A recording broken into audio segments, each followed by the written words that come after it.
Hi friends, welcome to dream cooking. ഇന്ന് ഗോതമ്പ് പൊടി കൊണ്ടും തക്കാളി കൊണ്ടും ഒരു ബ്രേക്ക്ഫാസ്റ്റ് റെസിപ്പിയാണ് ഞാൻ കാണിക്കുന്നത്.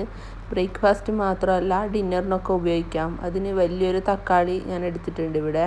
അപ്പോൾ ഇത് ചെറിയ ചെറിയ കഷ്ണങ്ങളാക്കി മിക്സിയുടെ ജാറിലേക്ക് മുറിച്ചിടാം. ഒട്ടും തരിയില്ലാതെ നല്ല പേസ്റ്റ് പോലെ അരച്ചെടുക്കണം. ഇനി ഇതിലേക്ക് കുറച്ച് ഉപ്പ് ആഡ് ചെയ്യാം. ഇതിപ്പോൾ നന്നായി അരച്ചെടുത്തിട്ടുണ്ട്, പേസ്റ്റ് പോലെ അരച്ചെടുത്തിട്ടുണ്ട്. ഇനി ഇത് ഒരു പാത്രത്തിലേക്ക് ഒഴിച്ചു കൊടുക്കാം. ഇനിയിപ്പോൾ ഇതിലേക്ക് ഒരു മുട്ട പൊട്ടിച്ചൊഴിക്കാം. നിങ്ങൾ എൻ്റെ ചാനൽ എല്ലാവരും കാണുന്നുണ്ട്, 700 ആൾക്കാരൊക്കെ കാണുന്നുണ്ട് ലോങ് വീഡിയോ. പക്ഷെ ആരും ലൈക്ക് ചെയ്യുന്നില്ല. അവർ സബ്സ്ക്രൈബും ചെയ്ത് ഒന്ന് സപ്പോർട്ട് ചെയ്യണേ. ലൈക്ക് ചെയ്യാൻ ആരും മറക്കല്ലേ. ഇനി ഇതിലേക്ക് ഞാൻ 1 കപ്പ് ഗോതമ്പ് പൊടി ആഡ് ചെയ്യുന്നുണ്ട്. ഇത് ആവശ്യത്തിനനുസരിച്ചിട്ട് ഇനി ചേർക്കാം. നന്നായി കുഴച്ചെടുത്ത് നന്നായി മിക്സ് ചെയ്യുക. ഇത് നല്ല ടേസ്റ്റി ആയിട്ടുള്ളൊരു റെസിപ്പിയാണ് കേട്ടോ. ഇത് നമ്മൾ ഒരു വെറൈറ്റിയാണ്. ഇനി ഇതിലേക്ക് 1 കപ്പ് കൂടെ ഗോതമ്പ് പൊടി ആഡ് ചെയ്ത് നന്നായി കുഴച്ചെടുക്കാം.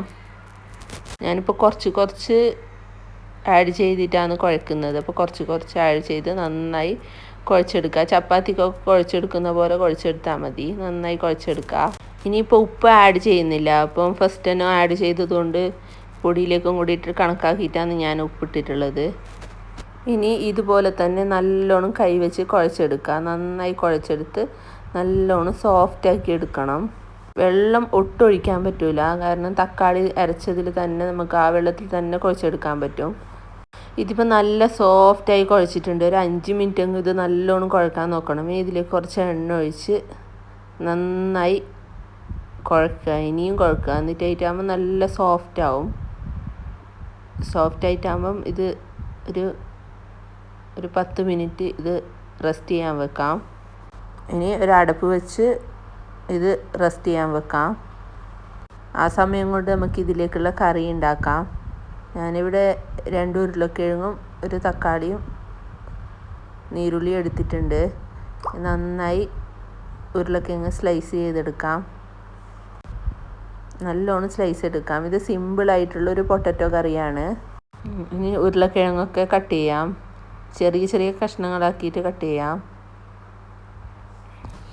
കുക്കറിലാണ് കറി വെക്കുന്നത്. അപ്പോൾ കട്ട് ചെയ്ത ഉരുളക്കിഴങ്ങ് മൊത്തം കുക്കറിലേക്ക് ഇടാം. ഞാൻ അരമുറി സവാളയും അരമുറി തക്കാളിയാണ് എടുത്തിട്ടുള്ളത്. അപ്പോൾ ഇതിലേക്കെല്ലാം ഇട്ട് മുളക് പൊടിയും മല്ലിപ്പൊടിയും മഞ്ഞൾപ്പൊടിയും ഇട്ട് വിസിലടിപ്പിക്കാം.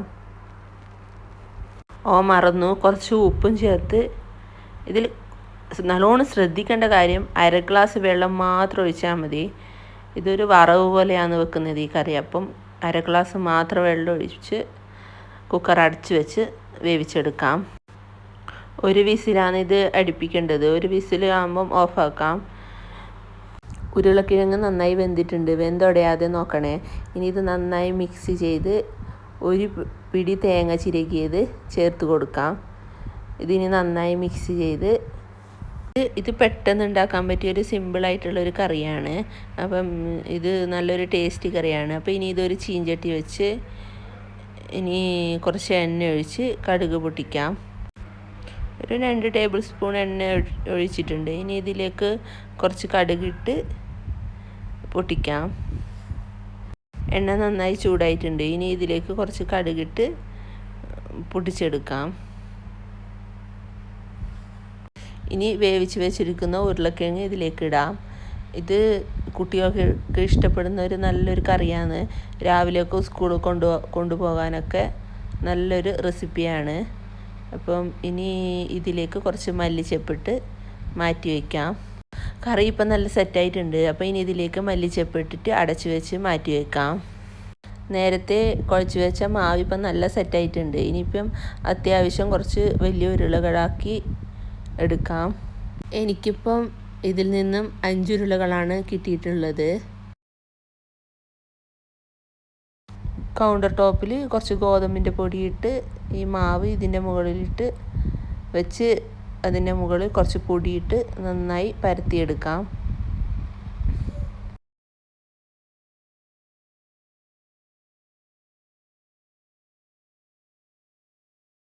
ഇനി ഇതിൻ്റെ മുകളിൽ നന്നായിട്ട് എണ്ണ തേച്ച് കൊടുക്കാം. മൊത്തം എല്ലായിടത്തും എത്തുന്ന പോലെ എണ്ണ തേച്ച് കൊടുക്കണം.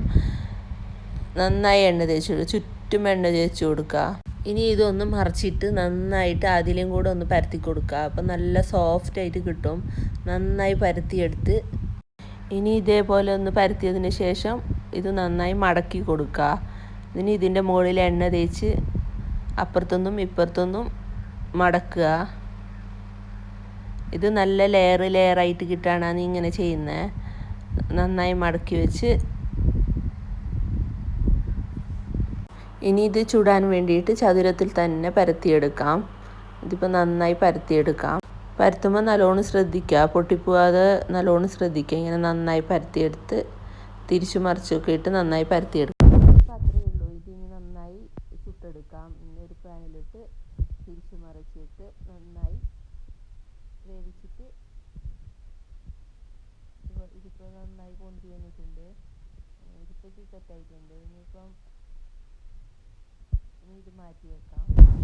അതിപ്പോൾ നല്ല അടിപൊളിയായിട്ടുള്ള മടക്കി ചപ്പാത്തിയൊക്കെ റെഡി ആയിട്ടുണ്ട്. കണ്ടില്ലേ, നല്ല ലെയറായിട്ട് ഉള്ളിലെല്ലാം ഇങ്ങനെ വന്നിട്ടുണ്ട്. ഇതിപ്പോൾ എല്ലാവരും സ്ഥിരമായിട്ട് കഴിക്കുന്നത് പൊറോട്ട, പത്തിരി, അങ്ങനെയുള്ള ഇടിയപ്പം അങ്ങനെയുള്ളതൊക്കെ അല്ലേ കഴിക്കില്ല. അപ്പം ഇതൊരു വെറൈറ്റി റെസിപ്പിയാണ്. അപ്പോൾ അതൊക്കെ കഴിച്ചിട്ട് മടുത്തവർക്ക് ഇതൊന്ന് ട്രൈ ചെയ്ത് നോക്കാവുന്നതാണ്. നല്ല ടേസ്റ്റാണ് ഇത്.